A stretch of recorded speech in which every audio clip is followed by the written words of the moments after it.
What are some of these main inflationary pressures coming from trade? I got to assume shipping is a big part of it. Yes, it is. And really the ground zero of it all is the congestion at the ports. Excuse me. And so what we're seeing is because of the congestion at the ports, it then inflates the pricing of what we're seeing with ocean freight because it limits the availability of those coveted containers. And then, of course, zero COVID policies in China. And that, of course, these are the three big things that absolutely the Fed cannot control. Yeah, we've got all the congestion that you've talked about so well. You literally wrote a book on this topic as well. We've been to the ports. All right, so we look at sort of all these things that are factored in together, ships and trucks and whatever. How is all that being passed to the consumer? Are the companies eating any of it? Are we eating all of it? Where does it fall out?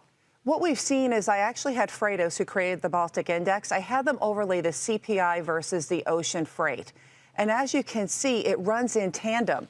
Trade is a forward-looking indicator, if you will, of inflation, of supply chain, of a whole variety of things. And so we have seen through the last 2 years that prices have indeed gone up.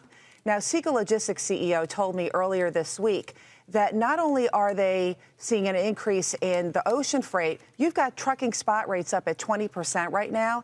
And normally in January and February, the trucking rates are seasonally lower. But not now. Since 2018, for the first time, you have seen rates go up. And so all of this is indeed being passed over to the consumers. Now, mind you, Walmart and Target have pledged that they would not pass it on. But for the smaller guys, they really have no other choice. No, they're not. I mean, well, I'd like to know what choices they may have. But I also want to talk about China, too, because we know that China has this sort of weird zero COVID policy, which the rest of the world is kind of looking at them and saying, what at this point are you trying to do? And I only bring that up because it impacts the ports. I mean, I understand if a guy on a ship gets COVID, he's got to quarantine for weeks on the boat, and then he's got to go home and quarantine. How is all of this impacting what happens here? Well, a lot of people believe that the ports are just vessels, but it's more than that. It's the warehouses, it's the trucking.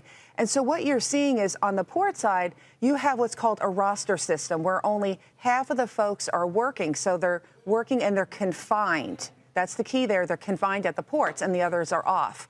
Project 44 just came out with details that, Yantian is 10 days late in terms of imports with dwell time and 7 days for exports. So that all is that trickle-down effect.